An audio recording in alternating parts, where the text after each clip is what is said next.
What is going on, all-terrain nation? Whether it be two-wheel drive, four-wheel drive, or these mid-sized vehicles, I think we all like to drive. This is your all-terrain nation, and I'm your host, David Boyd. And today we're going to talk about some Toyota stuff because, well, I've been not ignoring this, but I've just been you've seen me and Tim mention it a little bit in the past when we talked last week. I've kind of talked a little bit about it, but I just didn't want to get into it too deep because I want to see where was the conversation going to go.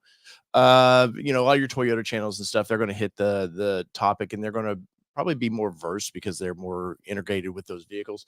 And so I thought, well, let's just let it go. But well, we got to talk about it because the hits keep coming for Toyota. But first off, I hope everybody is having an awesome Friday. If this is the start of your weekend, I hope it goes well. My week has just it's been just kind of a crap show, man. And now I got something in my eye, and well, welcome to my life, man. But I hope everybody is on here. I see Mr. Pickup Truck Plus SUV Talk, who is welcome to join in if he would like to join in.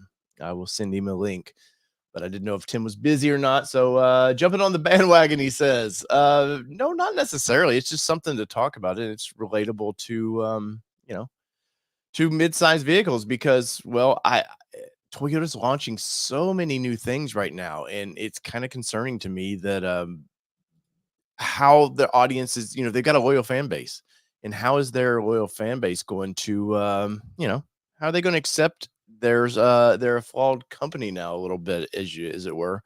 And I say that jokingly because Toyota, they are known for quality, and I will say they seem to be stepping up quite a bit on this. So that is good news for the brand. Where some other brands sort of, I've noticed when they've had some issues, they kind of hide in the background just a little bit, and they just kind of hope it goes away. But they are jumping in, and I'll wait till Tim. It looks like Tim's going to join in here and talk about it. Steve P in the house, my buddy from Arizona, who is rocking, by the way, our logo on the side of his vehicle, and I greatly appreciate that. And I want to pull this up real quick because Steve came to a Ford Bronco event we were at, and he drove all the way from Phoenix, Arizona.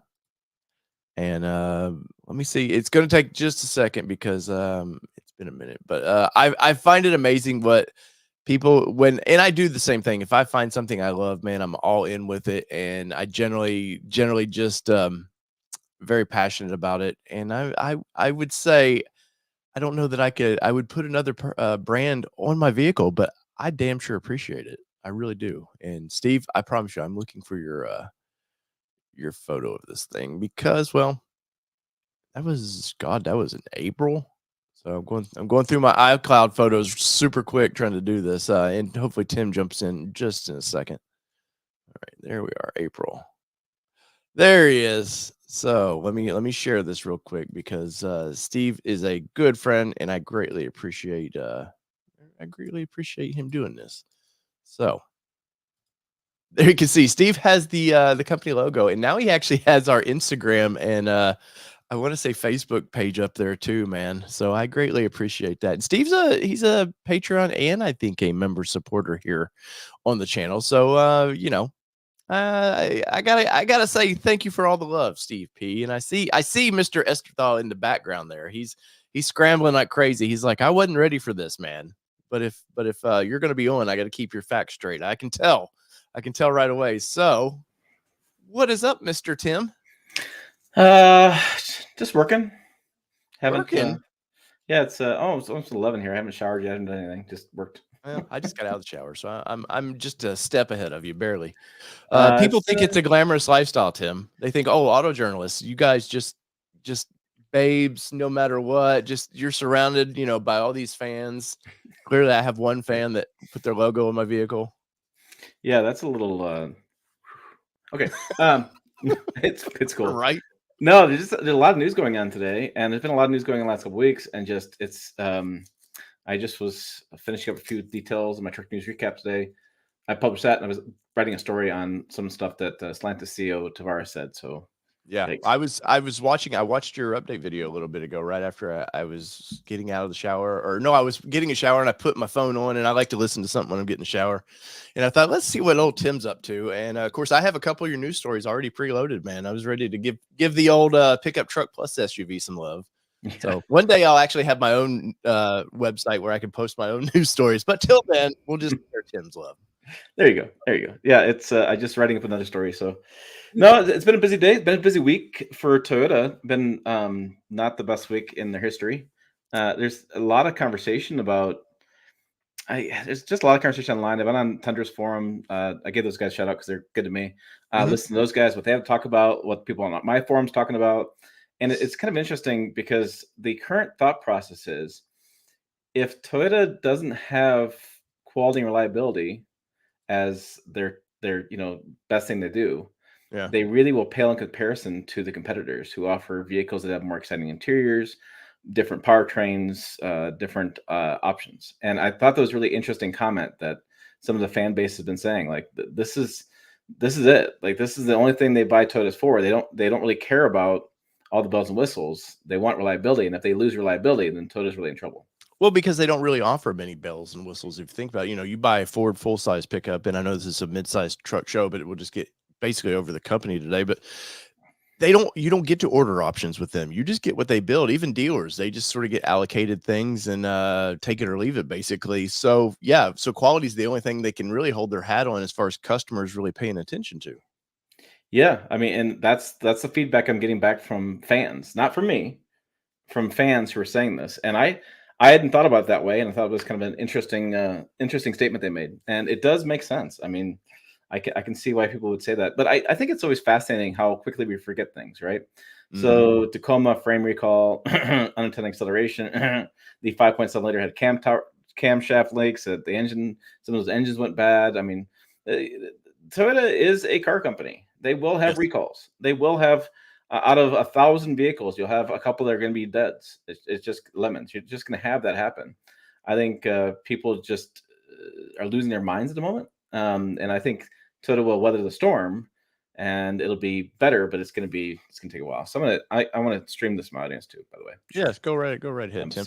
Yeah, I think Toyota gets a pass though. I mean, every company, like you said, has some recalls, and generally they're even with the big three. I know the big three seem to get a lot more noise when they get even 30,000 recalls or something. Where Toyota just seems to kind of just get pushed under the rug because their fan base. I mean, and I hate to say it like that, but it is. They have a fan base that for especially their enthusiast vehicles, which I find the full-size truck for what Toyota does, and the mid-size trucks, definitely they're enthusiasts. They know that audience. It's an enthusiast vehicle. Like they're not I don't think of Toyota as that fleet vehicle. I don't really think they ever want to play in that game. And so they have this rabid fan base that is loyal to them and will kind of overlook something. Yeah, and so those joining us on my channel, I just want to make sure it's Tim Pickup Truck Plus as we talk, joined by Dave from All Terrain Nation.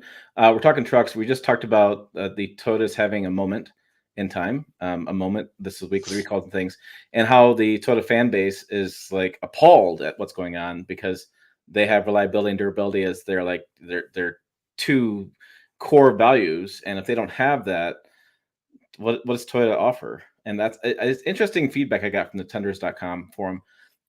I don't know. I think the TRD Pros are really cool. I think they built some better vehicles. I think it's hard to change opinions. I remember I drove a little bit off topic, but I drove the Camry at an event in Texas, and I was talking to their program manager for that. And I said, why do you guys? The reviews came out, and people were like, "Well, it's typical Toyota," or "The powertrain's a dog." I mean, and he's like, "Yeah."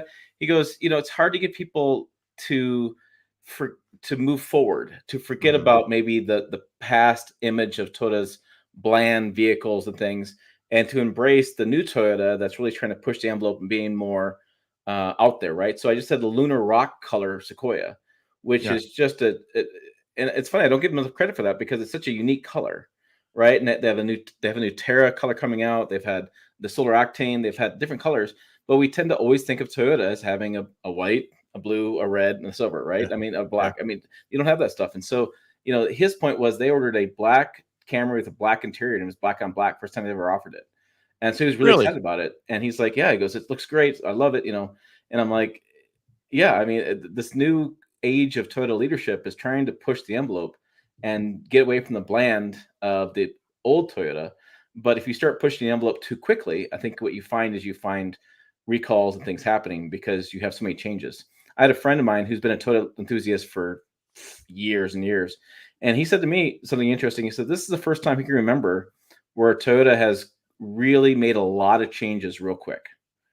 Like the Tundra had, everything was changed. I mean, everything ground up brand new. And it's first time really since 2008, when they transitioned from the Gen 1 truck to Gen 2 truck. And so 2007, 2008 in that time period.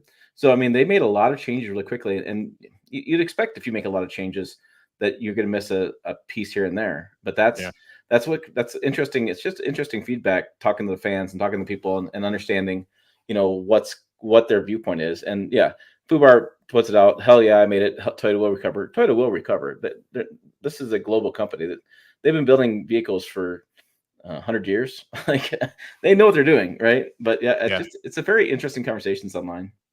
Well, so quick question, because I know you've followed Toyota and I've followed other companies more deeply than Toyota, but is the 3.4, did it first come out, make its debut with the Tundra? Is that when or has this engine been around for them for a while? It was around, I think it came out first globally, and then it went into Tundra. Land Cruiser uses it, so it's a global engine. So it's not new. Like that's my point. No. I mean, you're talking 2021. Like you're talking. Okay. You're talking. This is a new engine, for sure. It's not the same as there was a car that had it, like a Lexus or something. People thought it was the same engine. I talked to the engineers. It is not. It's a different engine. So the LS 500 it's different. It's different than the LS, Greg. That's nice to see you around, by the way, Brian. So yeah, it's a different. Toyota's engineering told me it was a different engine. Specific. They were like, it's not the same. Nothing about it same. But it's funny because it shares the same liter displacement and the same twin turbo-ness, but they said which it didn't initially, right? Initially they were trying to call it a 3.5, and then you talk about the weirdest head scratcher. Like all my videos are wrong because initially they said it was a 3.5, then they said, oh no, wait, we got to carry the 1 and divided by the 2 and to the 10th power. I don't think they wanted to get into Ford's 5.0 from the Mustang of the late 80s. Ford ended up getting sued over calling it a 5.0, and I think it was like a 4.8 liter engine or something. And they were lying to their customers, really. Yes, and Ryan points out the block and heads are the same. There's a lot of similarities between those two engines, Ryan. There are, but Toyota's engineering has told me it is different. Well, the 2.7 that supposedly the Bronco has is different than the 2.7 that the truck gets. Supposedly, it's re-engineered. I don't know that for a fact, but I have heard that. Let me ask you this. This is an interesting theory going around. You worked in an assembly plant, and you have experience in the line. And I find this theory to be fascinating, the thought on this. So there was a Reddit user, which of course always makes me go, yeah, not sure about that, right? So this Reddit user posted on a comment, and I've seen this filter out through Facebook groups and forums and such. And I log into all the different brands, Facebook forums. I'm on all of them, but the Tundra stuff's been the most interesting as of late. He said that this was all the engine debris in the engine, the machining debris, was the result of one employee who had an axe to grind at Toyota, and he was putting the machining debris in the engine.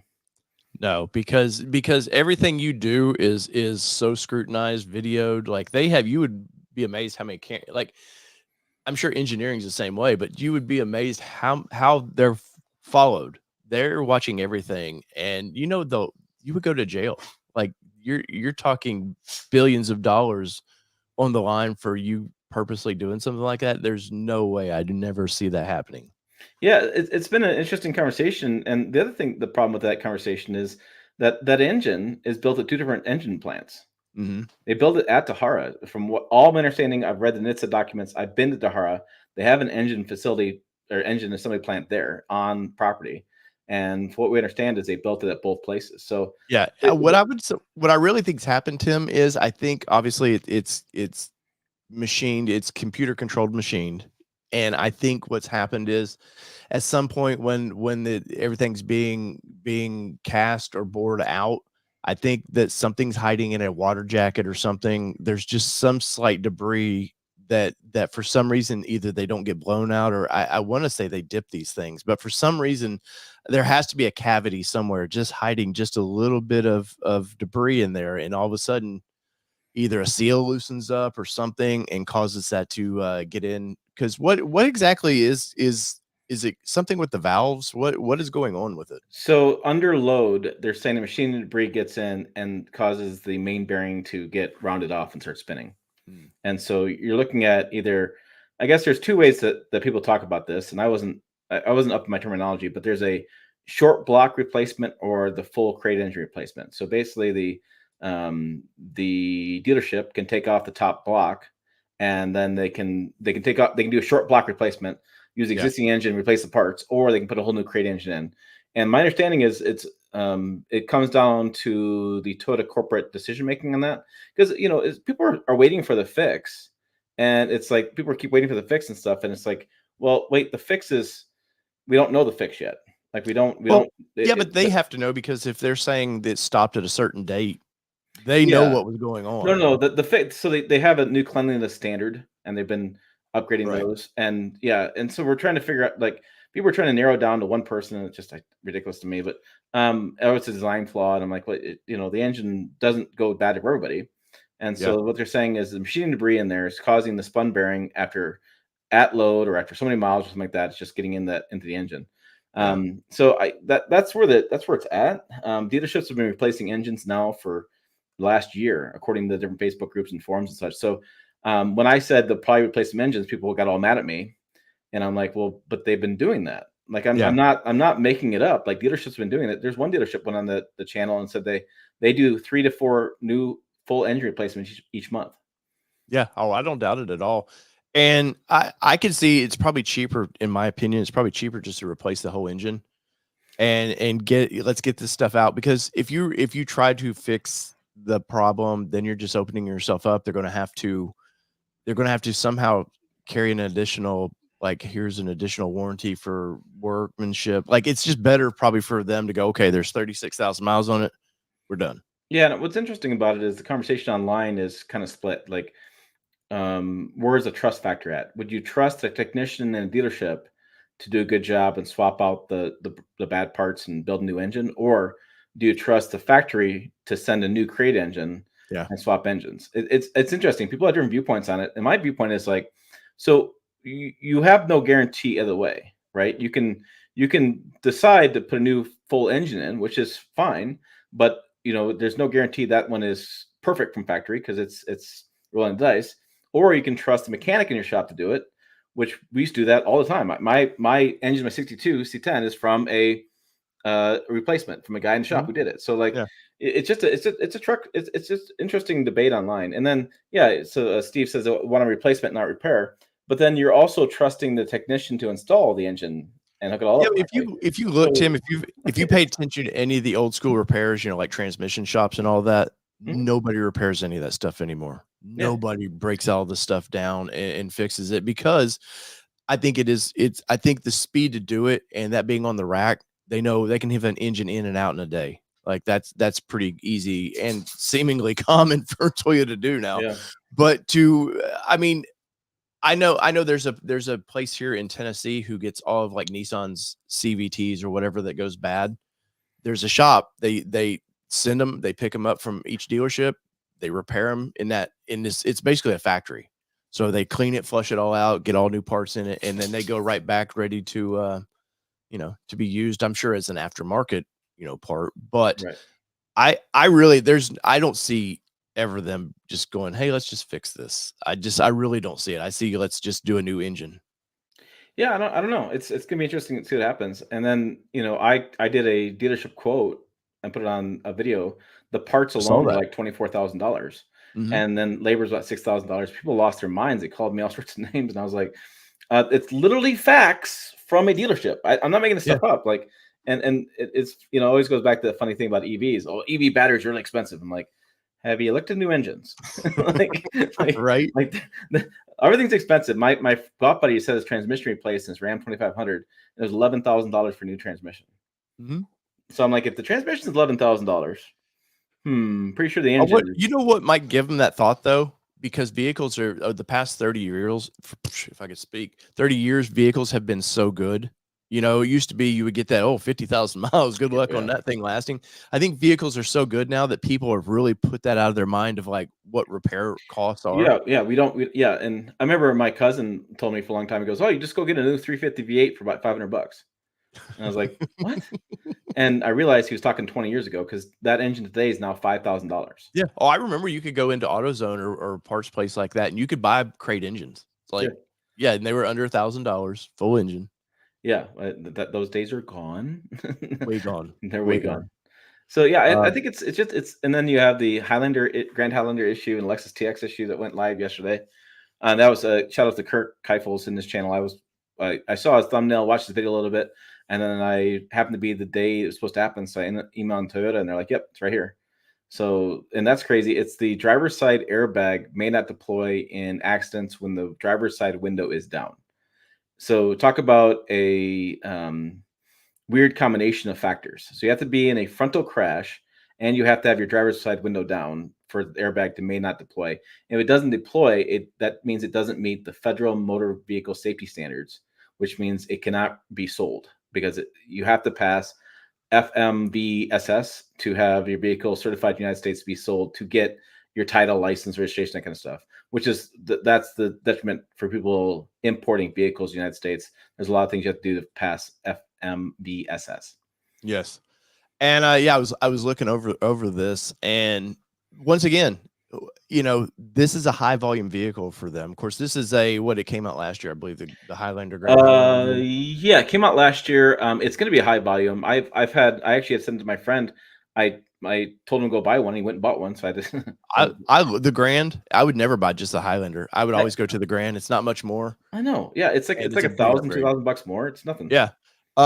Great vehicle. I did some time in it last year in Texas, and yeah, I love this vehicle. But yeah, this is their what's their not Corolla, what's their Camry? This is the Camry for Toyota and SUVs. Like Oh yeah. this is their volume seller. And to see, you know, this is another thing that brings up, remember what was the Takati or whatever it was, the not Takati, the airbag Takata. issue. Takata airbags. Yeah, everybody Yeah. had to recall. And the problem was that Takata was the world's biggest supplier of airbags. So Mhm. it took them a long time to get more airbags built, and then everybody had phases of recalls. Yeah. Every brand, Toyota, Lexus, GM, Ford, Chrysler, they had to recall so many because they had that many airbags to replace. And what's Yeah. interesting is that the IIHS tested the Grand Highlander and it had great scores, Mhm. very safe vehicle. And then they found this issue. And according to Kirk's video, apparently at the Indiana plant, there's a backlog of Grand Highlanders and Lexus TXs that they stopped shipping about 2 weeks ago because they Huh. knew this recall was coming. And Well, so, yeah, they definitely, yeah. I mean, I think I said it last week. Ford still hasn't pushed all the Rangers and Ranger Raptors out the first 2 month builds because they're going through them, going, "No, let's fix some problems." right, yeah, And I've got one problem we'll save to a little bit because I want you to see this and question how something got out of a plant. So I've got something. This is good you're on here because you're gonna love this one. But yeah, like it's just hit after hit for this poor company right now. And you know, I remember the framing issue, and I was kind of early into the paying attention to the industry, kind of getting my feet wet with this. And I remember like they took a reputation hit with the frames. yeah, Now you're going into 20 years later or whatever, because what was that? That was like the early 2000s stuff, if I yep, remember right. yep, Um, and that wasn't really a Toyota's issue. That was a Dana who was, I think, making the frames for them, more of yeah. the It's always quality issue. it's always a supplier issue. Yeah. It's always a But supplier issue. this one here, man, you know, they have a lot to they've got all these new vehicles coming out. And that's my concern for Toyota right now is Tundra. Okay, Tundra has an audience, and if Toyota goes, if we can pick up 2% a year more in sales, that's probably great for them. But you start worrying when, okay, that's got a problem. Now Grand Highlander's got a problem. Oh, guess what? Tacoma just came out. Now, no problems yet. Everything seems to be great for that truck so far. But if I'm a customer, and we talked a little bit about this last week, if I'm a customer, I'm looking at this going, I'm going to maybe I don't need a vehicle this year if I'm Toyota bound, or maybe one of those GM products or one of them Nissan products. Maybe there's another brand out there that I haven't heard too much about. And Nissan being one of those companies right now, you just don't hear of really many recall issues with that company, mostly because most of their products so old. But they keep building something that works. Yeah, it's interesting. The feedback I've been getting from Tundra fans looking at GMC Sierra 2500s. Like Yeah. I've had like 6 people, I swear, reached out to me like, well, I'm not going to buy a Tundra because of this engine recall stuff, and I'm concerned about 24s having engine recall stuff, so I'm going to go buy something else. And it turns out they're like, what do you think of the GMC Sierra 2500? Like it just constantly comes up, and I'm like, I didn't think it was that aspirational to own it, but yeah, people are looking for that one as a replacement. They'd rather go heavy duty for the dollar amount, and I think it's wise. Heavy duties don't get the same traffic for views that light duties do. That's why I've never bought one. I've Which toyed is the with buying forum, them. Tim? Hmm? Which is the forum you've been watching for the truck? Tundras.com. Tundras.com. Okay, because they have like 16, it seems. Yeah, oh, there's a lot of them. Yeah, Tundras is one of the bigger ones, and the admins have been nice to me, and we've talked back and forth a little bit. Yeah. But yeah, they're like GMC Sierra 2500s. It's interesting. I'm not. It's just. I don't know. That's my a anecdotal double story to truck. that. But I'm curious. So I just pulled their forum up because I'm curious to see what is the recent threads all about. So let's just see here. Suspension, moving on, convince me otherwise. I'm assuming that moving on is because of the issues. Right. I don't see, usually real quickly you can see what people are fussing about. Now They, you they, follow this clearly and I don't. yeah, they've But had a lot of the threads on the engine stuff. They've actually had to take down 2 of them, and what the admins have told me, they just started deleting people. They're just really, done with it. Yeah, apparently I've gotten a lot of hate, and so they've been deleting people. He told me, he's like, anytime, I hope you don't see him. And I was like, not to be rude, but I have like 10 threads open at one time. Like I got all sorts of stuff going always all the time, and so I didn't look at all of them, and so I miss a lot of stuff. But I've been paying attention to that stuff quite a bit. yeah. Yeah, it's been fascinating to watch. It's been fascinating to watch things play out, and some fear. I was surprised. I read something, a live stream the other night. I wrote a post on there. I'm surprised at the fear dropping, fear selling, right? So people are. One guy was like really happy he traded out his Tundra. He got into a Ram 2500, which another, again, heavy duty, another oddball consideration in my view, just going half on the heavy duty. He was able to get 10 grand off, and he rolled some of his negative equity into that. But he ended up losing $20,000 on his Tundra in like a year and a half, and he was really happy about the deal he made. And Yeah. it blows my mind. I looked at my numbers. I bought my Tundra in 2022 for 59,000. I sold it to the dealer for 53. I should have at least gotten 57 for it. So depending how you look at, whether you look at taxes as part of that equation, you can, however you want to look at the numbers, but I still didn't lose $20,000 even with taxes rolled into that. Yeah. Well, trust me, I own a Mustang that I could really lose my ass on right now. That's why it's still sitting in my driveway. I'm like, I might as well just get a little more fun out of it and maybe recoup a little bit later on. So I pulled up the Tacoma World because they're one of the biggest for this. And of course, the first thing I see is 4th gen's not selling, which always cracks me up because this thread was started in May 6th. The truck is just hitting deliveries or hitting dealers, but it's this cat here, man. And part of the fear mongering of like you stand in front of a thing and you put, not selling, and trips me out. But I'm not trying to beat this guy up about it, but I was curious. So let's go. There's 32 pages of them not selling. Nothing, as I kind of scroll through here, nothing of like people being really worried about oh no, the little truck, but they have to be in the back of people's mind though, right? Well, it's just getting going. Like one of your commenters wants to know about the lower pricing. It's just getting going. Like they're not even close to full rollout. Like if they ever did market adjustments for pricing, that kind of deal, it'd be 2027, 2028. Something that's out there for a while. Toyota's not doing anything anytime soon, for sure. And yeah, they will sell. They're going to sell. The fear comes from the Q2 sales report that showed that Tacoma was down 50% in sales. So selling 50,000, they sold 22,000, which still leads the midsize truck segment. Yeah, isn't that right? something? You 22,000 can be down still half. kicks butt, and because they have their supplies down. because they're still rolling out the new ones. So it's really more about supply than was anything Well, you else. look at Ford, same numbers. Ford The stopped Ranger. producing the 5th gen Ranger last June. Yeah. And they were supposed to have by fall, they were supposed to have the new truck. And of course, issues happen. But yeah, and people want to that same kind of the fear mongering that we see. Oh, they can't sell because look at the numbers. Yeah, but you're BSing your way through this, or you're just purposely lying to your audience of hoping for clicks, I guess, more than anything. But this was an interesting comment. Fubar Medic, who's a friend of the show, 24 Titans are selling in Chicago for almost 10K. But you know what's funny about that? They always sell for 8 to 10K under. That's not really a deal as far as a Titan. So yeah, people have brought up the Titan as well, and our forum and different places is a replacement for the Tundra. And the challenge with the Titan is going to be finding one. I mean, they didn't build that many. Then they ended production, and I think production ends this month or next month. Yeah, so it's like if you can find one, great. It's not a bad truck. There's I have my little timisms about it. Like I don't know why the heated seat button's got to be like this tiny. It just cracks me up. And so like I have my little timisms about it, but it's a pretty solid truck. And I think there's a lot of people that are looking at this going, well, Tundra's big problem is the engine, which is obviously related to going turbocharged. No, it's not. No, it's not. And people are like, well, that's what happens. You get was it the turbos? I'm like, Ford is doing turbos for 12 years now, going at me 13 years.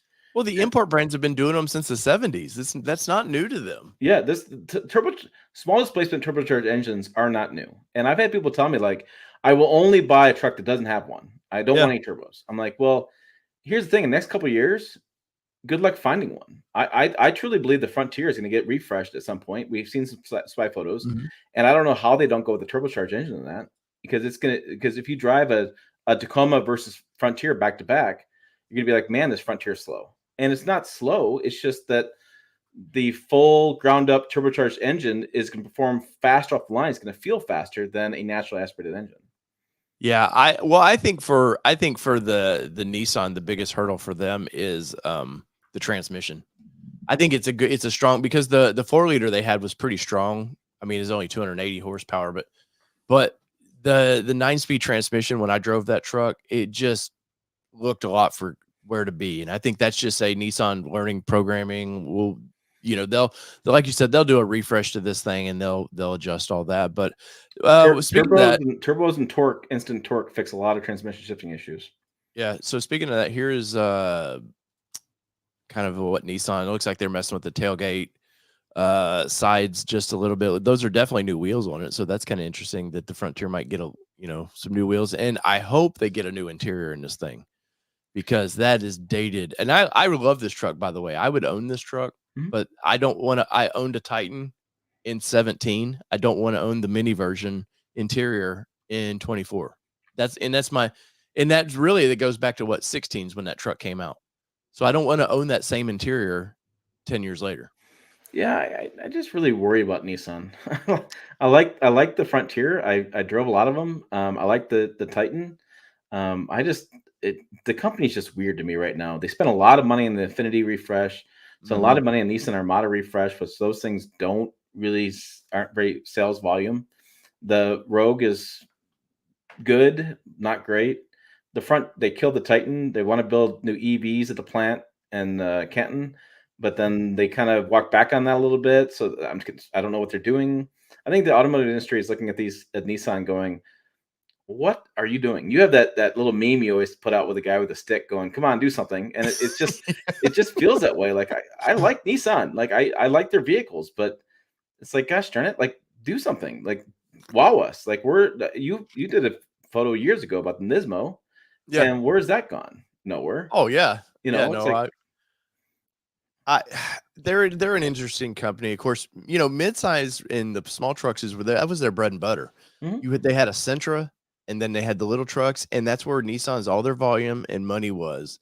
Then they decided, let's bring in Infinity, which I think Infinity could go away. And honestly, I almost feel like Lexus could go away. Like, these do not add anything to the brands anymore.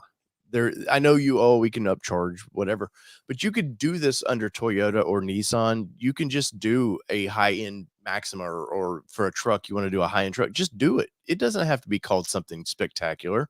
In You know why Infinity in those brands general, stick around, don't you? Those well, brands stick Infinity, they've around. had like 14, seems like, CEOs in the past 10 years. Like, there's no focus. Then I remember I was working for Nissan at the launch of the what's known as the QX60 now, but they called it a JX35 then. Suddenly they get a new CEO in, and oh no, nobody's going to understand the JX, which they've been using for a while, and Q was their original badging. But so the next year it got 1 year as a JX35, and then they had to switch the name, and they've confused the market on the vehicle already for what? Like, but that same vehicle you can get, you've drove the Pathfinder. It's a nice vehicle. I wish it had I guess it does have a real transmission now. Yeah, it does. But past that, it's fine. Like, you could luxury one of those things out and still get, in this day and age, $80,000 for it. People would buy it. It's the dealership experience. Well, but So there's luxury Infinity dealership doesn't have any experience. dealers anymore. Well, that's the thing is that a lot of people buy luxury vehicles, and you go to a Toyota dealership or go to a Lexus dealership. It's a different experience. It's just a Yeah. different dealership experience. That's one of the things people don't talk about a lot with luxury vehicles. Not only do you get a little bit nicer materials, a little bit better, typically you get a little bit nicer seat materials, that kind of stuff, but you have a much better dealership experience. Yeah. Well, definitely on this Frontier, though, they looks like the wind dam down here is different. I want to say this is a Pro 4X, but it doesn't look tall enough. But it's got the kind of color tow hooks on it. Right. They're definitely monkeying with something. But usually Nissan. Do you remember when the first generation Frontier came in, had the little square lights? Then they brought in the turbo version or the supercharged version. Then they kind of gave it bigger lights and tail lights and stuff. And it came down to the only thing they were allowed to change about that vehicle was the headlights itself. They couldn't change the hood, nothing about that. So they were stuck with whatever the hood did. That's all they could do, and they called that a refresh. And that's Nissan. So hopefully this little truck, it does get a little bit more love than what we're seeing now. But it does look like different wheels and stuff. So Yeah, I remember talking to Nissan about it, and they said that more than anything else, their North American offices don't have autonomy to make changes. Look at that. Go back to that exit sign. Isn't that weird? There's no name on that. oh, I think somebody might have taken that out. Taking that out, yeah. So, but yeah, it's like they don't have autonomy. Like, so one of the things that Toyota was able to do I felt like a decade ago now, was Toyota Japan gave North America more autonomy to make changes for their U.S. market, and Mhm. Nissan didn't do the same thing. And I think that kind of comes down to what really hurts them as a company, is that they have to listen to Japan. So, like, I wanted the Titan to have the trim level, like the Platinum Reserve trim level badge on the side of the front fender, like you see Mhm. King Ranch and different brands Yeah. do it. And Japan said no. Japan said we had to have the displacement of the engine there. And I'm like, nobody cares about displacement of the engine there. They want to, if I'm going to drive Platinum Reserve, I want I'm driving a Platinum Reserve, Right. not just on the tailgate. Because right in the Platinum Reserve, the only difference was the tailgate looked different on the exterior. And I'm like, Yeah. you got to make if I'm spending that much coin, you got to make the thing look different on the exterior in more places than just the tailgate.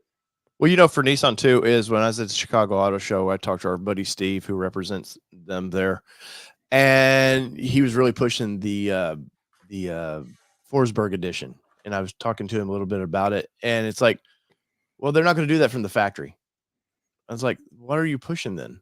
Like, oh, this is a dealer added option. And you remember when the Titan was supposed to get factory lift? You can get a lifted Titan from the factory, and people got excited about it, and then that just slowly went away, much like the V6 that we was supposed to get as well. But and then we're going to let dealers handle that. And when you let dealers handle that, guess what? Dealers are cheap, and they're going to go find the cheaper option, which is generally Rough Country or somebody like that, and shove under the vehicle and still upcharge $50,000 for the truck. Yeah. So Yeah. I'm with you, and I think we could have a conversation sometime about how Nissan and Stellantis basically are on equal footing now, because they're both on such rocky. Could not be here in 5 years, might be here, who knows? I think that'd be a good conversation. But Tim, back. Go ahead. Let me push out the story real fast, and then you Sure. can bring it up, because it's actually kind of fascinating. This is on the truck news recap, but let me just hit publish. Publish. Wave says, I remember the icon lift. Yeah, well, you know what I was told too about why even dealers didn't want to do it, because Nissan put so many restrictions. The paperwork you had to fill out was so thick, because I'm assuming liability, that it was just easier for dealers just to go, we'll just do this. Yeah, and then I can talk about direct injection. I see there's a question about that. I do want to. I keep talking about that on my channel, and I want to bring that question up. But this was fascinating to me. If you can throw that screen on there, I'm looking at those. By the way, I'm looking at those sunglasses. If you have any ideas on Rhea, let me know. That's why it's up there, because I was watching videos today. I need a new pair of sunglasses, and I want things that I can see the golf ball better. So Isn't it amazing though how, of course, you have ads on your website and stuff? Yeah. That's what pays the bills. But isn't it amazing though how cookies even bite you in your own ads? Like it focuses. Oh no, this is an ad for Tim. I know, but I'm shopping for these. So I'm like looking at these things. Right. I'm looking. If you keep refreshing that ad, maybe you can afford to buy the pair. They're like $200. So that didn't take me a hot minute to make a decision on that. So Stellantis CEO wants to cut costs by 30%, clean up mess at plants. Clean up mess at plants. This is a direct quote. Stellantis CEO Tavares told investors he wants to cut costs by 30% and plans to send in European managers to clean up the mess at the plants. I have a lot of thoughts on this. If you want to, we might be here for a while. I have a lot of ranty thoughts on this. Right. And basically what he's doing is he's talking about, he wants to, this is the Auburn Hills office tower in Michigan. He wants to gut that, send engineering over to Turkey right across from that, and Morocco. He wants to launch these EVs and make the cost the same price as ICE vehicles. And then he wants to go into plants and clean house and make the plants be better. He says they have at least 2 plants need to be redone, at least 2. So yikes. So first off, and we have friends that work for this company. We're both connected to them. I want to say you guys work hard. I'm not crapping on you and the hard work you do. This company's been bought out, it seems like, over the past 10 years, 4 times. So you're just dealing with what you get. But when you take a bunch of, bleep this if you want, pile of shit companies, which Fiat and all these companies were, guess what? They were all failing. So that's why they started merging together, was because that's what you do. When you're failing, hopefully somebody can save you.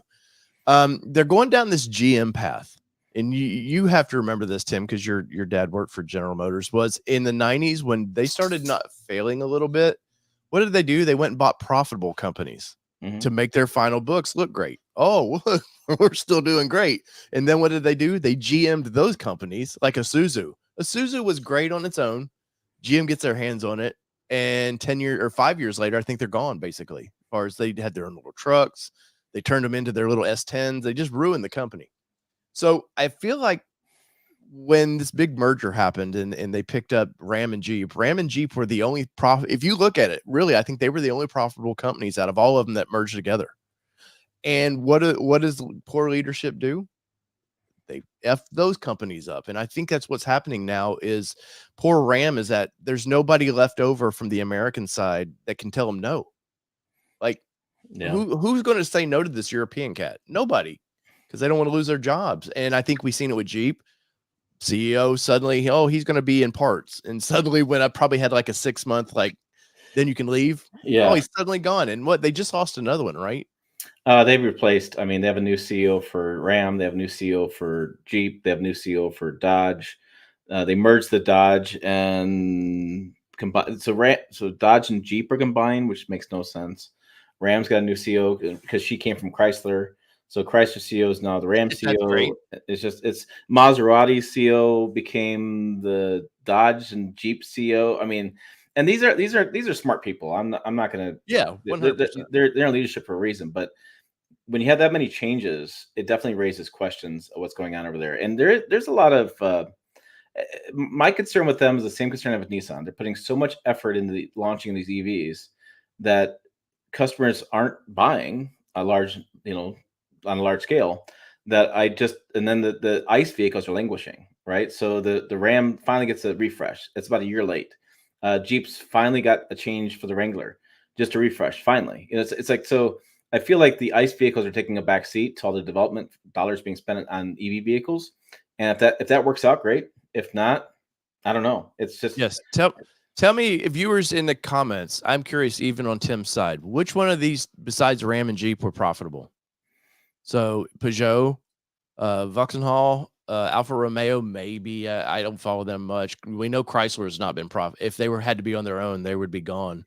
Maserati, not really. Fiat, maybe. Who was the last CEO of Fiat? I think he passed away right after he left, but he was the one that merged Ram and all them together with Fiat. And then as soon as I think he was gone, that's when this happens. They were even trying to shove Nissan into this merger at one point. They wanted Nissan. Yeah. Well, Nissan also wanted to merge the other way too. And I don't know that might this hindsight's 2020, right? You go back, argue that one any way you want to. It's just, yeah, it's interesting what they're doing. And I was talking to some of the Ram PR team, Stellantis PR team, and they don't even talk about the brands that are sold in Europe. Like they don't talk about Peugeot. They don't have any cross communications with those PR people. They have no idea. They don't even. They kind of know what those vehicles sell, like Citroen and things, but they don't pay attention to those at all. They still focus on just their five core brands.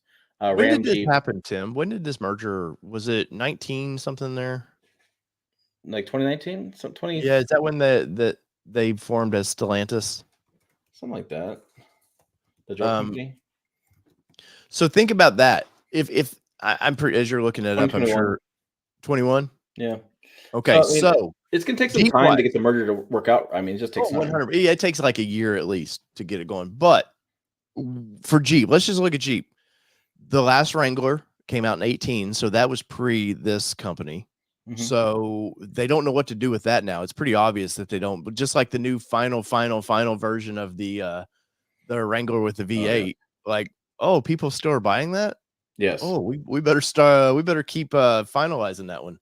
But with Ram, I think the new full size pickup truck's been a mess in my opinion because you're dealing with people that don't know trucks. These full size Ram trucks, they're not going to Europe. There's no roads for these trucks to be over there. And now you have leadership who doesn't understand the vehicle, much like Toyota and Nissan getting into the full size truck game. There was a big 20-year learning curve. Ram doesn't have a 20-year learning curve to be around. Like now you've got leadership that doesn't understand any of these vehicles. They don't know Wrangler. I know Wrangler sells in Europe, but they truly don't know the crowd that loves Wrangler. Yeah, I think they'll keep some leadership in place. So like Chrysler CEO has been in the company many years. The Maserati guy's been in the business 25 years with Chrysler. What do you want to go back? Daimler? You want to go back Daimler to Chrysler, Fiat, FCA? You want to go back to Slant? I think senior leadership, Tavares, he's a problem for understanding these brands, which that's a fair criticism. But I think internally inside the brands, they get what they're trying to do. There's a lot of leadership loss, which is leadership drain, I should say, a better way to say it. That's the bigger concern. They've lost a lot of people that have experience. And Ram, the thing is, Ram was on a tear. 2019, the new truck blew everybody away. They were dealerships a month after the auto show in January. They beat the Silverado up to the dealership lot by 6-7 months. They actually, Ram trucks by itself beat Chevy Silverado sales in 1 quarter of like 2020. Which they were coming to be number 2. They were going to be number 2. They were number 2. Yeah, that shocked everybody.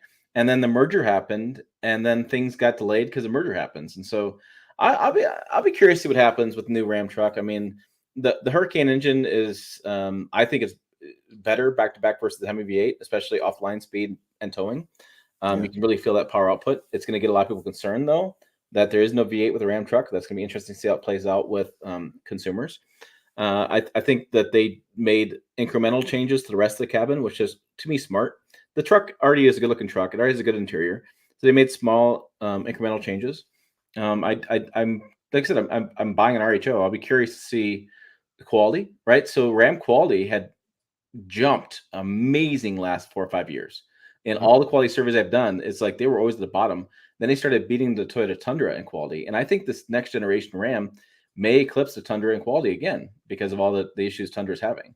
But I don't know, man. I if this guy is saying, I think leadership we can look at with the head of that company right now. I think you can look at they weren't happy with the unions. They tried to basically bully the unions, and you're not going to do that with the unions because they're going to get better press than the leadership is every time.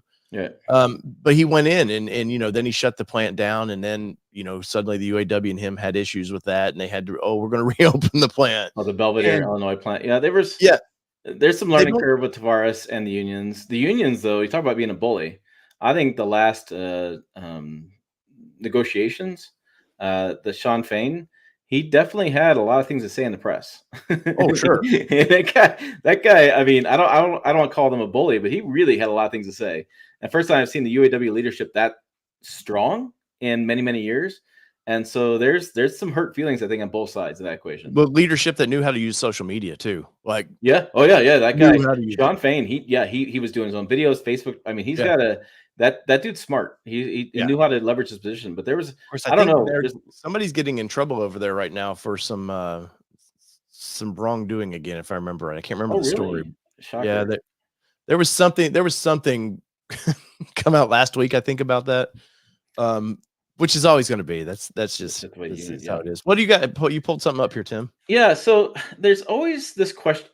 Let me back to this for a moment. There was a question about a guy said, he believes that direct injection engines always have carbon buildup, and the only way to prevent that is to have a dual injection, which is a direct and port injection. So cylinder, direct injection, you spray underneath the cylinder, it goes back with the head goes forward.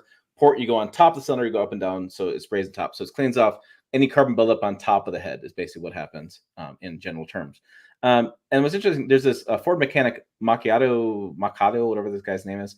He took two engines. He took a first-gen EcoBoost from a Ford F-150 at 100,000 miles, popped the valve covers off, looked at the carbon buildup, and then he looked at a second-gen EcoBoost, 100,000 miles, that has direct and port injection, and he popped those valves off, and guess what? It was the same. The same carbon buildup in the direct injection only and the port injection. The same. Yeah. Same buildup. So he did a video as it's really fixed, and he's like, the bottom line is dual injection is probably the better compromise, but you get the power efficiency and carbon buildup is greatly reduced, but you still get carbon buildup. It's not like it's the same anything difference. So it's just interesting that people make a big deal about this, and it's the same lookup. I see it in my videos all the time. Direct injection. So here's the deal. So he's saying that the port injection was better. Yeah, it is.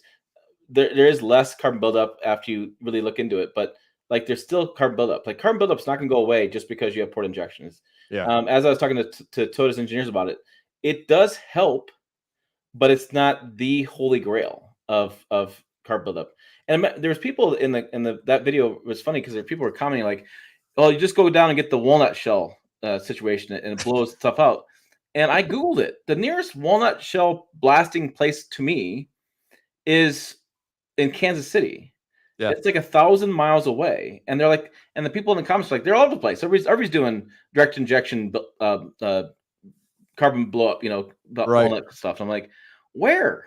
Like, it must be a California thing or something. But and my philosophy is this: if carbon buildup was such a huge issue, a known issue, we'd have shops all over the place. Remember Z-Bart back in the day was always doing frames and always dipping them, and they always, that was a big deal. So it's like where's it happen? So and Mike says, but Toyotas almost have zero history of carbon buildup with the D4S.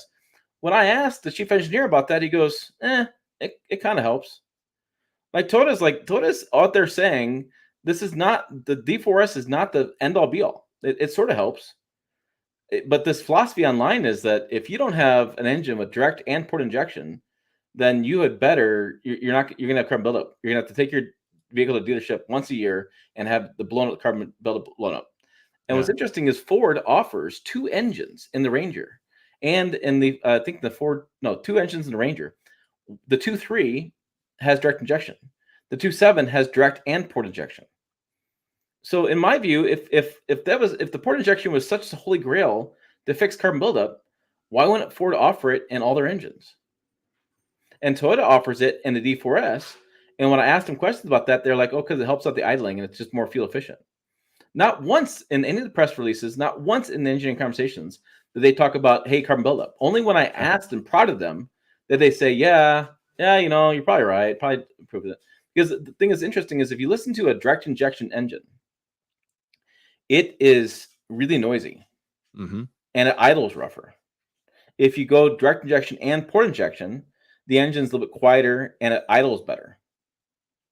What interesting thing I didn't realize, and I'm working on a story right now, is the reason why engines have the plastic covers on them is because of direct injection. They're trying to keep that pinging noise down. Oh, yeah. That's why they have covers. It makes sense is why my Bronco doesn't have it then, because it's a 2.7. Right. So your 2.7, you don't have to worry about that as much. But Yeah. I had the Colorado Trail Boss. It was annoying the hell out of me. I was deer hunting, idling the engine. All I could hear was this ding, ding, ding, ding, ding. It was a direct injection doing its thing. That 4-cylinder it sounds like a little diesel. Like it's so loud. Yeah. And so they didn't affect carbon buildup. Did they beam bother test it? They tested it. They just didn't care. They didn't think it was that big of a deal. Yeah. So I don't know. I mean, I understand the argument online. I understand people's viewpoint on this stuff, and I get the comments all the time. And I'm like, I've went to GM, I've went to Ford, I've went to Toyota, I went to everybody to ask them questions about this. I talked to Ram about it, and they're just like, it's not really a thing. Yeah, but it goes back to that oil issue we talked about last week. It's the same thing. The audience knows better than manufacturer, and I get there might be certain things like noise or whatever Tim's talking about might bother them. But guess what? At the end of the day, they go through these vehicles and they wear this stuff out, man. Like, you don't think they would like to build the quietest vehicle they ever could? That would be like if it was combustible engine, like electric, quiet, they would do it in a heartbeat. Yeah, I find it fascinating because it's a really interesting place where consumers have a huge issue with carbon buildup, issues with different parts like oil usage in engines. They believe that no engine should have carbon buildup and no engine should use oil. Okay. And I go to manufacturing and the engineering, and they're like, every engine uses a little bit of oil. We lose in a dipstick, we lose in the valve cover, the rings, we lose in the PCV valve, we lose a little oil, not a big deal. Yeah. And they're like, carbon buildup, it's not a big issue. So I'm like, as a journalist, I'm just like, holy cow. And so then I go to interview engineers, ask them those questions, and they just shrug it off. Like I remember to this day, I talked to a Chevy engineer at an event and I pulled him aside and I said, hey, I really want to talk direct injection with you and carbon buildup. And he goes, thank God, let's go right now. Like, this guy was like, give me the mic, we're talking about it. And so I literally was standing there and he goes, I read forums all the time. He goes, it drives me up a wall when I read people talking about carbon buildup in engines. This veins, they're popping. Like, this guy's like, he's like probably 30 in his mid 30s. Veins are popping, all sorts going on. And he's, so I said, talk to me about direct injection. And I literally turned the camera and I took 4 steps backwards. Yeah, I was like, oh my God. And he's like, right. And so I've done that for different things. The whole point of introducing DI was to meet emissions easier, causes it burn clean. Yeah, it's more fuel. It's direct injection is actually really good in technology. It more efficiently burns fuel. And so if you more efficiently burn fuel, you emit less carbon. Right. Yeah. And carbon by itself is not bad. Plants breathe it. We need carbon. Yeah. The problem with it is it's like my analogy. If you go to McDonald's and get 1 cheeseburger, you're fine. If you go to McDonald's and get 20 cheeseburgers, you might have a problem. And so that's the issue looking at. It's not the carbon itself. That's not a problem with carbon. CO2 is fine. It's that we have an overabundance of carbon. And I've had people argue with me about this all the time. I'm like, I'm not a scientist. I'm just telling you that they're saying. Whoa, right. I thought this was Science Weekly. Right. No, I'm just telling you that the scientists have said that we have an excessive amount of carbon in the atmosphere. And the carbon is causing more greenhouse gas trap, causing the plant to warm. However you want to look at that, whether you want to argue with whatever the guy said, but that's what we're doing. So automakers are judged on the carbon coming out of the engine. So if you burn the fuel more efficiently, and you have less emissions coming out of the fuel, that's a bonus. And if you if the direct injection causes an increase in fuel economy, that is also a good thing because you're burning less emissions. Yeah, carbon is basically what it comes down to. So they are looking at the next phase of rollout for the emission standards, probably coming in 2027. They're looking at what's happening in Europe. The EPA is actually, it's funny, the EPA is behind the curve on this. The EPA is actually slow. People get mad at EPA for making changes really rapidly, and like The EPA is going, no, we're like way behind. like we're looking at Europe first, and then they see what the Euro 6 standards do, listen to what consumer feedback is, and then they talk to automakers. Then they have meetings with the public, and they bring in other stakeholders, and then they make a rule that says, and the EPA, it's always funny, people are always like, well, the EPA says I have to have direct injection. No, they're not. EPA says we want you to be at this amount of emissions. They're not designing your engine. You can do how you want to do it. You can do what you want to do, right? So you look at the industry, and you have GM that's gone with cylinder deactivation, and Ford's done this as well. The V8 cylinder deactivation is their viewpoint towards meeting that CO2 criteria. And look at other brands like Toyota saying, "Oh, I don't want to do a V8. I'll do a small displacement V6, but I'll turbocharge it so it acts like a V8." So there's two different ways to hit that mark. They're just saying, this is the mark you need to hit, and how you want to hit it. Well, I think on topic though, I think Toyota is the last person right now. We want to ask how to build an engine. They're definitely having. They're having a day right now. Well, I mean, that's the reality of what's going on. And so I was talking to these other new journalists, and they were like, "I want to ask the EPA why they mandate this part being added to the engine." The EPA is not mandating any parts. They're just saying, "Look, this technology reduces emissions. That's our goal. Reduces carbon. That's our goal." And then the next generation of improvements will look at more at NOx. They're looking more. So the catalytic converter was really came out to address issues with smog, and then that was great for a while. Then they worked on fuel economy because the oil embargo, and then they went back to let's reduce less carbon. Then they came back to let's reduce more NOx. I mean, they go back and forth what they're targeting. So next thing will be NOx. You'll see what I said in that video. You'll see a bigger catalytic converter. You'll see gasoline particulate filters on new engines, right? So just like the diesel particulate filters, and they have those in Europe. The 3.4, that the same Tundra engine they sell in Europe globally has gasoline particulate filters on it. Yeah, I've seen, and you did a post or something showing that filter, right? Yeah, I've seen that filter, and I think I did a post, or somebody did a video on it. I did a bunch of research on it. The heavy duty mechanic. Maybe what was it at the Ranger deal where they had a frame off and you were talking something about that? That was Tacoma. There was a frame off Tacoma, and I just got done talking to Sheldon Brown, who's chief engineer, about the gasoline particulate filters, and he goes, "Yeah, we have them." And he goes, "The Tacoma will have it too." He goes, "We have it globally. We put them on their vehicles. They work." He goes, "It's people get mad about plugging them up, and we're constantly engineering, trying to get better how to do that and how to do regen, that kind of stuff." But he goes, "We have them." And so I did a video because I'm like, "Here, guys, this is coming." Because the month before, the heavy duty mechanic, he's got a channel here on YouTube. He talked about the particular filters in the Tundra, and I was like, "What are you talking about?" And he took the video down. What he was doing, he was reading the specs from a European website. Well, he just stumbled across something. He stumbled on the fact that in Europe they already have this stuff, and US we're behind. And I mean, in the way to say it, I mean, whether or not you agree with it or not, I'm not going to argue with that because. Well, out of all the EPA and all that being slow, who the pissed off people are is California, because they were setting the standards for the world forever, and now they're not in the limelight. They're like, "Hey, come on, we'll cut the cars in half. We'll do something." Well, and the thing is, like, California is such a interesting place. So it's like, what's the world's 5th largest economy by itself? Yeah. Like you remember how you talk about, like, Ram and Jeep are holding up Stellantis. California is a big part of our economy. Oh, 100%. If California goes away, like I'm sorry, I'm not, no offense to like Kansas or Arkansas, like California creates a lot of tax revenue. They just really do. They're big economy. Sorry, Nebraska. Yeah, sorry, Nebraska. I'll just say Nebraska. I'll just shit on Nebraska. I'm from right here, living in Nebraska. But the thing is, like, if you go to we'll say Montana, who has even less people. Wyoming, next door, right over there, has the least populated state in the country. But when you go to the ports, the biggest problem with California is massive in scale, and the emissions that happens in California is not the state.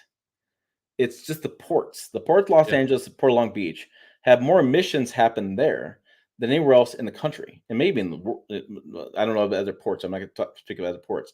And so that's why they were looking at doing hydrogen fuel cell semi drayage trucks. I went down and drove a road nose. I didn't drive my road nose and got an understanding of it, because more pollution happens there than anywhere else in the state. So if they can reduce pollution at the ports, they can impact air quality through the entire state and the entire East Coast.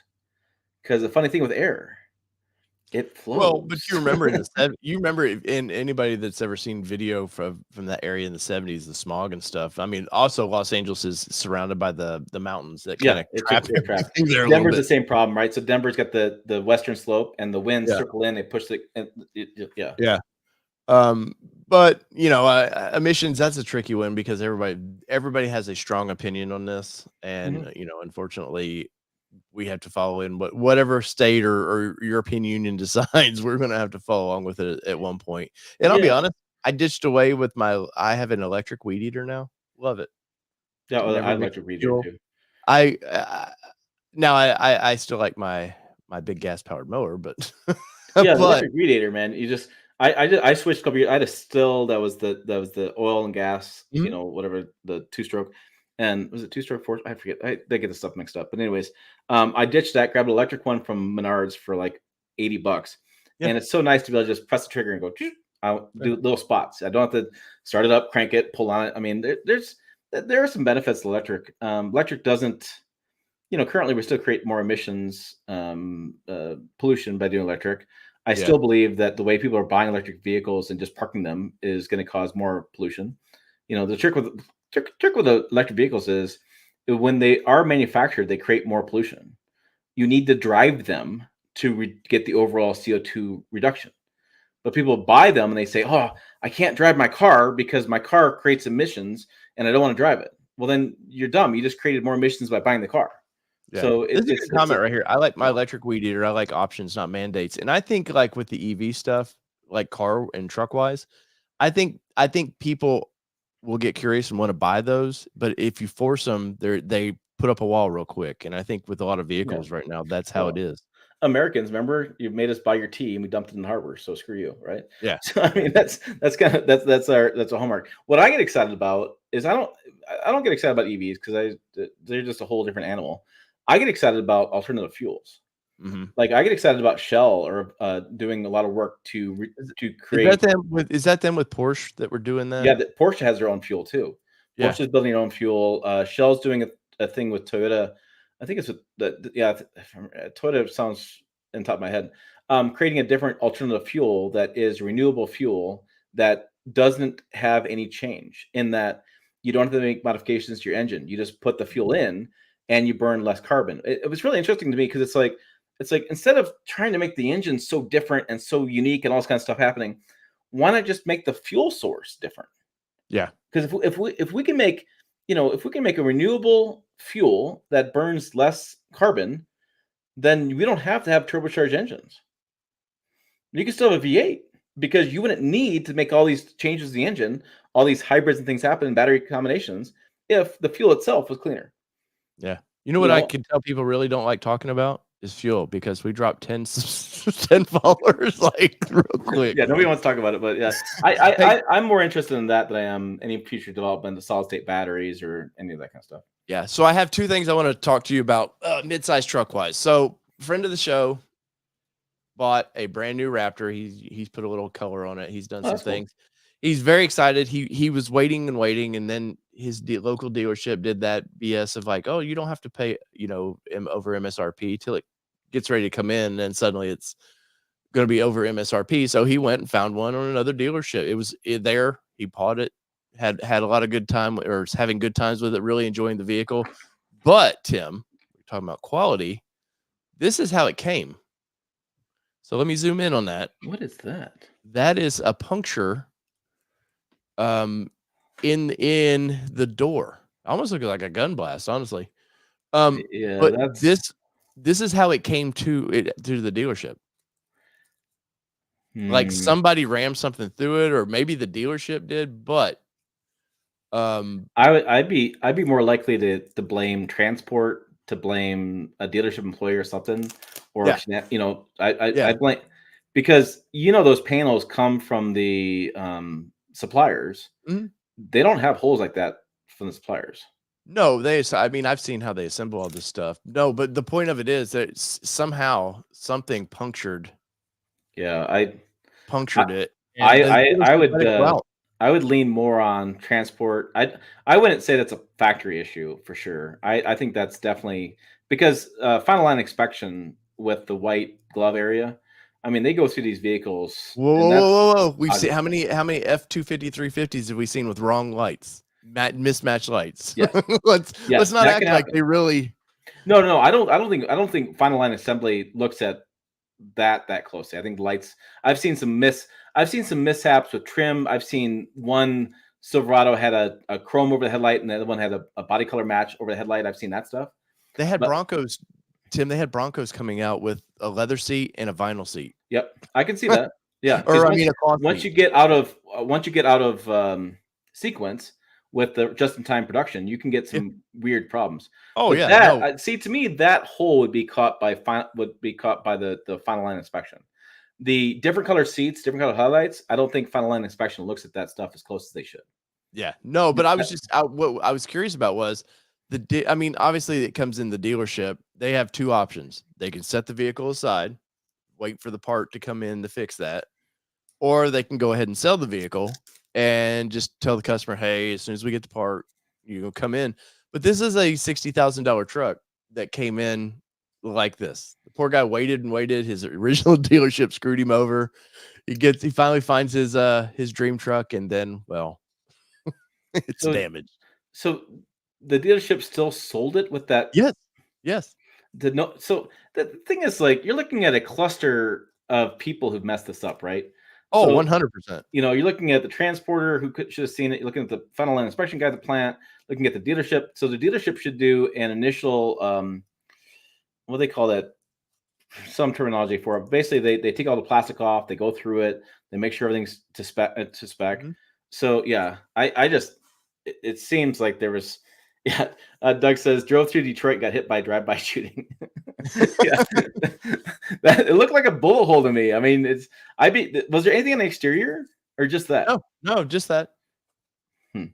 Yeah, Yeah. I think dealership. I mean, dealership should have caught that too. They should have a. They Well, I should think do. the dealership did. They just let it. I was amazed they actually let it go out the door. Yeah, More usually than you'd anything. hold that because you don't want that picture going on social media, right? Right. The power of social Oh, media. 100%. Yeah, you don't want that one out. And my last little bit of mid-sized news was, and you've already seen this, but last night at my favorite watering hole, went to get something to eat, and look what I've got to back next to. The Oh, old Cybertruck. And I know, Tim, PDI, you're yeah. not a fan of this. I don't love it or hate it. I'm that 1% that seems to not bother me. But everybody remember the early comments? Oh my God, look how massive this thing is. It's so huge. It's just ridiculously big. That it's, this would never fit in your driveway. This is my mid-size Ford Ranger Raptor that makes the thing look tiny. Show that photo, that one from the back. Hey, you're always trying to see my back, man. Quit that. Let's No, I see. know you have the photo Yeah. because I saw it. Yeah. That's the one I think is interesting to me, is because Yeah. it's a little bit longer. I mean, Oh, so it was. And I put my front wheels were wheel to wheels. yeah, So definitely it's longer. and so it's definitely longer. It's not as tall. Well, the height is an asterisk, right? Because it's got air suspension. You can raise it up quite a bit and lower it Mhm, quite a bit. mhm. So you can make it taller. Width wise, it's not. I've seen them in person. I've looked at them. I've looked at the inside. I basically have refused to drive one because I just think they're ridiculous. I would drive it. I think it'd be fun, but No, it would be fun that one time, and then I'm done with it. yeah, I did. It's a one trick pony. Yeah. But I just the ones I've seen, the panels don't line up. It doesn't look that good. And yeah, Playwave says they reduced it from its debut. It was bigger when it debuted. Oh, yeah. They No, did shrink it yeah, I down. remember that. No, but Yeah, this was when they were coming out in the spring. People were like, "Oh my God, they're a big semi truck." no, the power of heavy duty. They have the weight of heavy duty, but they have a size like a midsize. Yeah. Or in the realm of they're more like a Rivian length, I think. What I was really impressed with this photo that really grabbed my attention was how much patience you have at a DMV to have a custom plate. All my cars have custom plates, man. My goodness, you're anal. No, it's just, hey, man, it's brand awareness. Of course, you know what I I've get though? never So, I've never once thought about it. I mean, I maybe I can do something. I just never thought about it. so ATN, obviously All Terrain Nation, and Raptor there. And what pisses me off was on this one, I had a better name after I hit buy their, order this. I came up with, I don't know why I didn't use Clever Girl because it's green. It's a raptor, and that was a famous saying from Jurassic Park when the raptor's about to kill the guys. It was Clever Girl, and I was like, why didn't I? but then I'd already spent the $30 or whatever to order this thing. I would But go on no, ATM. yeah. But I get a lot, I get a lot of people go, oh, a Tennessee Raptor or a Tennessee, I forget what the other ones are. And I'm like, GD, man, come on. Like, I guess, yes, I was stupid enough to go, I live in Tennessee. Yeah, that makes sense. But Oh, a reporter for ATN. ATN reporter. yes. Yeah, that's just up to me. But it's it is something. It does turn your head. It gets you attention. I think people have noticed that it gets unwanted attention. I'm surprised at the number of Tesla Cybertruck owners I've talked to or I've seen that are shocked at the amount of attention they're getting and how they thought it'd be all positive, and they're surprised people don't love the vehicle.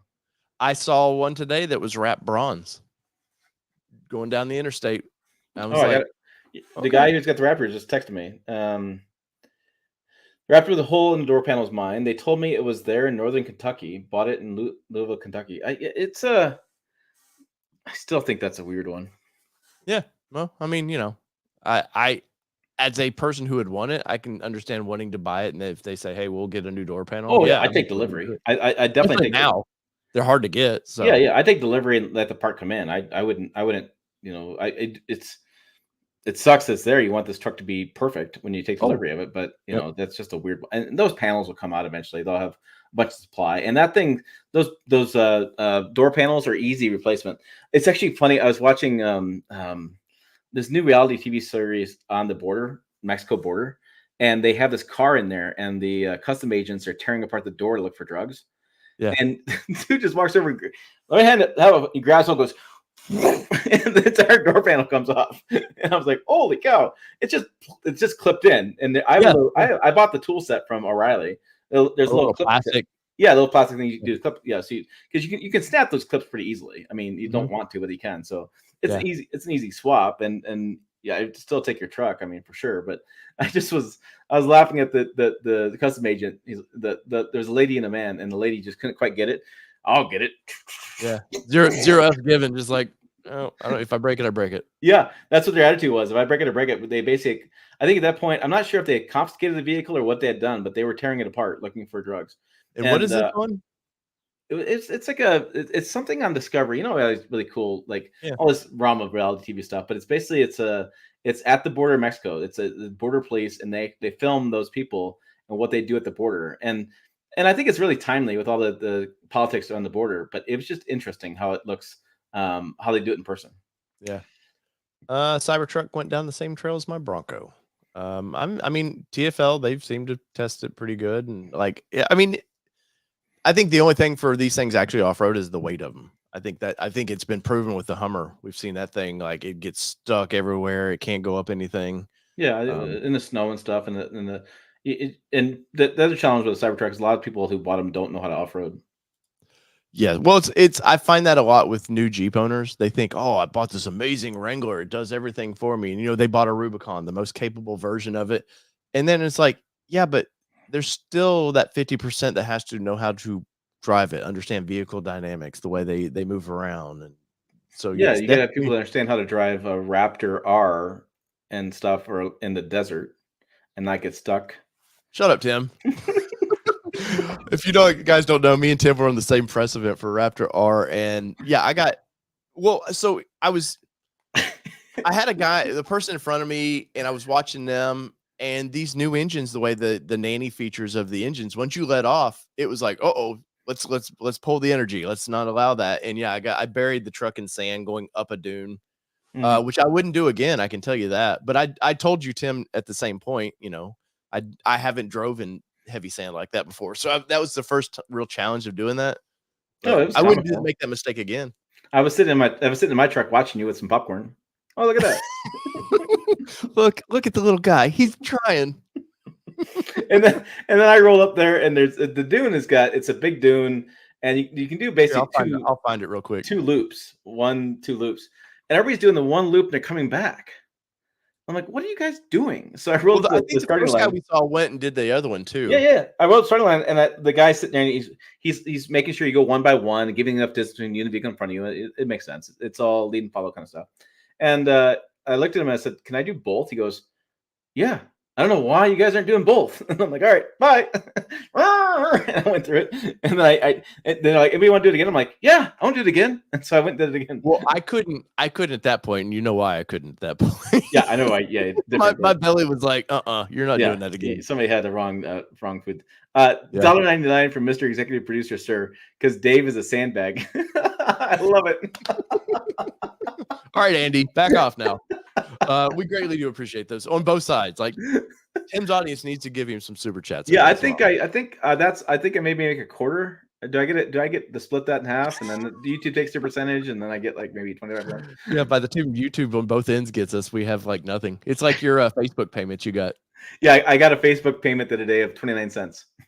So it was a bonus. What a lot of people don't realize is, as creators, whatever you want to call us, our profiles are monetizable. So Tim posted on his, I guess that was on your personal page that. No, it was my business page. I've been one. Yeah, I've been really leaning into shorts lately, and clearly you're making all that money. Well, I'm just trying to get one more. I'm trying to get additional revenue streams outside of YouTube. Right, but yeah, in which I did like a year ago. I was like, might as well like. But yeah, I'll get every once in a while. I'll get a 39, 49. I did get $1.50 one time from Facebook, and I was like, "We're going out tonight. We're going to celebrate." And then Kelly got like $1.60 on hers, and I was like, "Damn it! What did she do that I didn't do?" Bubble Guts Dave gave another Bubble Guts for $2, so now we can split it. Woohoo! Well, here, this isn't exact. I must have deleted the photo, but here's kind of the area we were playing in. Yeah. Do you see that the little devil going across the? That was all. I was like, that was a bucket list moment for me to see that.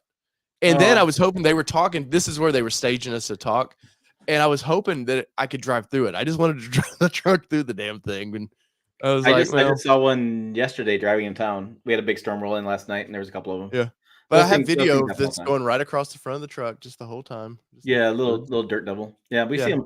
I see them all the time. It's like, okay, and it's weird because like you'll be standing there and it's not really that windy, and all of a sudden in that area, in that spot, there's this dirt devil. And you're like, really? I guess for me it's not that windy. We usually have pretty good wind gusts out here. We had 90 mile an hour last night, took down a bunch of trees and power lines. I saw, you had some storms roll through. There was a couple confirmed tornadoes. We had marble size hail. I was concerned to have the Ranger Raptor outside, which we talked about, and we do a collab video if we can figure out what to do. And then I have the Lexus 550 Overtrail they just dropped off. So I had $140,000 worth of vehicles sitting out there, and I was like, all right, well, there's nothing I can do. I don't have a garage space for them. They have to sit outside. And then watching that hail hit, and I was like, okay, yeah.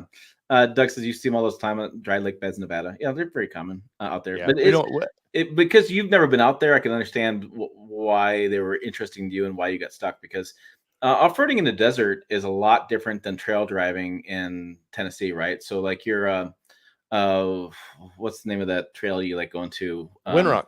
Windrock, yeah. Driving Windrock and those areas, I've done that off-roading as well.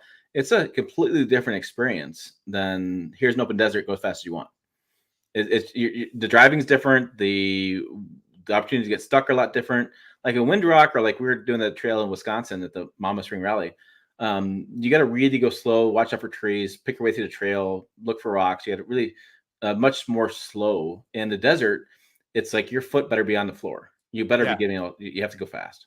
Yeah. Well, here I want to show you this. This was my first time in sand with the Raptor. I was at the local park. They had a volleyball area in the parking lot, and I was like, "Oh, cool! Look, I got to get in some sand with my little Ranger Raptor." And then still about got stuck.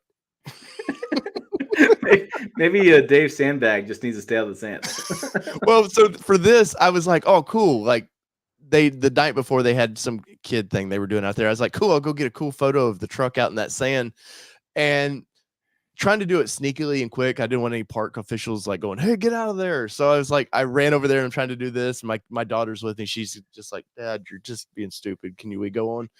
And then I was like, uh-oh. I was trying to go forward a little bit and I was like, well, let's just reverse it real quick. We'll get out of here.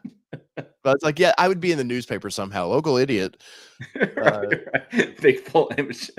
Yeah, let's call in the tow trucks. Yeah. Yeah. So Tim, what do you got? What do you got coming up, man? Yeah, I'm about to get some lunch. That's what's coming up. There Lunchtime you here for go. me. Let's see what else I got going on.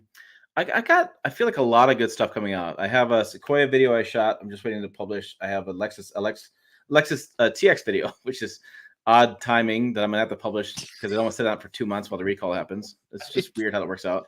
I have the Ranger Raptor outside. I have the Lexus GX 550 Trail Edition. I have a GMC Canyon AT4X.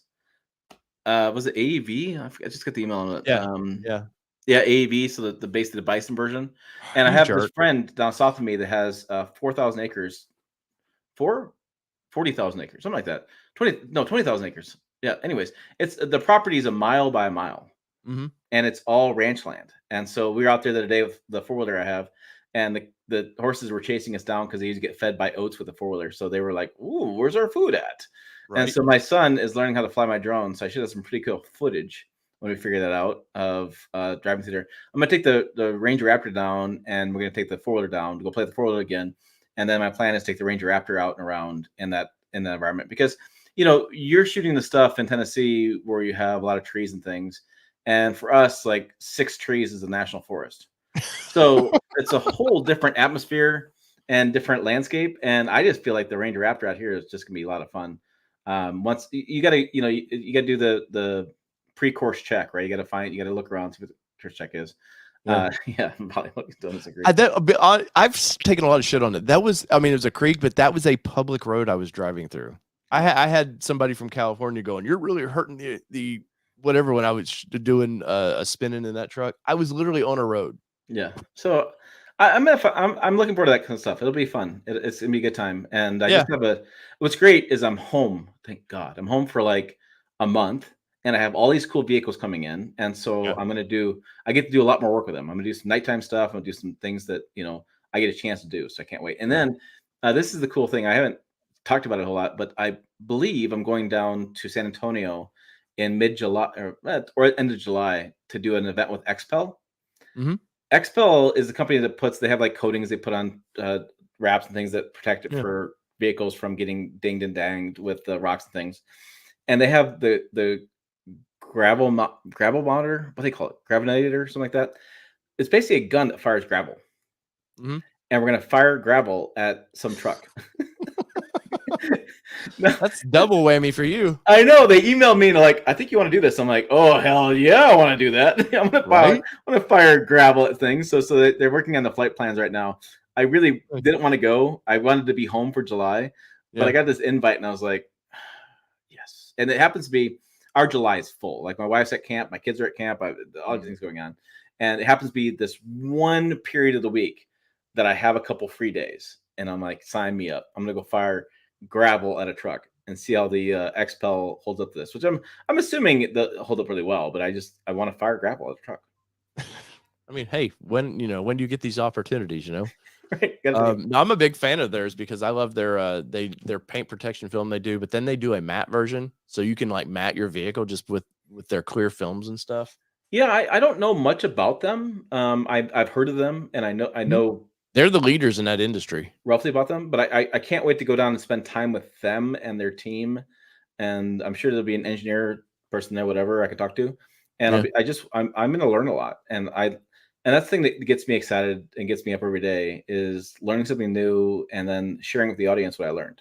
And that's what I love to do. So I can't wait to get down there and learn something new and hear something you guys can talk about. And then the footage of firing gravel at a truck is going to be just phenomenal. Clearly, this is the part that you're more excited about than anything. Oh yeah, I mean, I'll learn a bunch, but like, I'm just gonna the video is gonna open with me going, that's gonna be the video opening, and that's gonna be the greatest thing ever. So I can't wait for that. I'm sure, TFL the people will be there too, which would be fine. I hang out with the people, but I'm just like, I got to go down and do that. I got to go down and hang out with my colleagues and shoot stuff at trucks. That's the best thing ever. Well, I just dropped a video link in. I challenge everybody, please go watch this video for me. It's a Mazda CX-70 all-wheel drive. Okay. I to get doors open from my side of the channels, Tim knows, got to get some views. So if I want to continue to work with Mazda, and they're doing some really cool things right now. I love this SUV. I think the CX-70 is Well, in a lot of ways, it's better than the Germans that it's sort of trying to get in their playing field. So if you guys would watch that video for me, I don't care if you don't even listen to it, just play it, and hopefully Get more something press happens loans. there. Yeah, well, no, because there's, I know the rep, super nice lady, and Mhm. she wants to do things with us. So I got to prove, make some proof It's that we can. gonna be good business for both of you guys. That's what Yes, 100%. But I'm more interested, honestly. I want to get into the Miata so bad. I want a week with the Miata. I don't fit. It's As a kid, it was my favorite car as a kid. So Yeah. I love the little round, the way it used to be, Right. that little round thing. And I love the fact that they have a mandate that car cannot grow in size. Hmm. It has to stay the same size. That's the mandate for that vehicle. And it's been the one thing that Mazda's done. They really haven't they sell, and you know, I'm happy for them.